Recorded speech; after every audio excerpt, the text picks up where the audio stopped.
आजकल के दौर में ज़्यादातर लोग अपनी लाइफ से डिससेटिस्फाइड हैं। उन्हें लगता है कि मैं ही गरीब क्यों, मैं ही दूसरों से कमज़ोर क्यों हूँ। जब वे खुद को दूसरों से कंपेयर करते हैं तो उन्हें खुद में कमी का एहसास होता है। वे इसका दोष भगवान को देते हैं, उन्हें अपनी ऐसी कंडीशन की वजह भी ठहराते हैं। इस स्टोरी के थ्रू आपको इस सवाल का जवाब मिल जाएगा और आप अपनी लाइफ में सेटिस्फाइड भी फील करेंगे। बहुत समय पहले की बात है, एक गांव में धर्म उपदेश देने के लिए लगे हुए शिविर में भगवान गौतम बुद्ध पहुंचे। गांव के लोग अपनी अपनी समस्याएं लेकर उनके पास जाते और उनसे समाधान प्राप्त कर नई ऊर्जा के साथ वापस लौटते।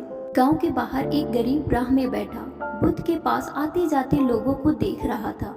उसने क्या देखा, दुखी चेहरा लिए भारी कदमों से लोग भगवान गौतम बुद्ध के शिविर में जाते और नई ऊर्जा के साथ चेहरे पर खुशी व आनंद लिए वापस लौटते। गरीब ने सोचा, क्यों न मैं भी भगवान के पास अपनी समस्याएं लेकर जाऊं।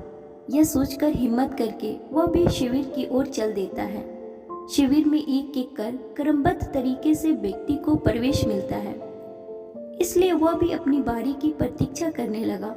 जो कुछ उसने रास्ते में देखा अब यहाँ उसे साक्षात देखने को मिल रहा है। लोग एक एक कर अपनी समस्याएं बता रहे थे। भगवान गौतम बुद्ध चुपचाप शांति से सबकी समस्याएं सुनते और जवाब देते।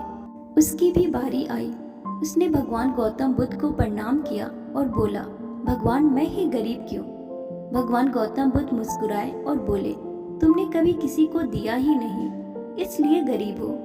इस पर वह आश्चर्य से भगवान गौतम बुद्ध का मुंह देखने लगा और बोला, भगवान मेरे पास कुछ देने के लिए है ही नहीं, बड़ी मुश्किल से गुजारा हो पाता है और कभी कभी तो भूखे ही सोना पड़ता है, इतना गरीब हूँ। भगवान गौतम बुद्ध शांत भाव से बोले, तुम्हारे पास एक चेहरा है, किसी को भी मुस्कुराहट दे सकते हो। तुम्हारे पास मुंह है, किसी को भी प्रशंसा भरे कुछ शब्द दे सकते हो। जो हाथ तुम्हारे पास है, किसी की भी मदद कर सकते हो। दरअसल जिसके पास में ये तीन चीजें हैं वो भला कैसे गरीब हो सकता है। गरीबी का भाव मन में होता है, मन से यह भ्रम निकाल दो। लोगों को देते जाओ, गरीबी अपने आप दूर हो जाएगी। ये बातें सुनकर उस गरीब का चेहरा दमक उठा। उसे अपने प्रश्न का उत्तर मिल चुका है। अब उसके मन से गरीबी का भाव दूर हो गया है। इस शिक्षा को जीवन में उतार कर कुछ ही दिनों में उसका जीवन भी खुशियों से भर गया।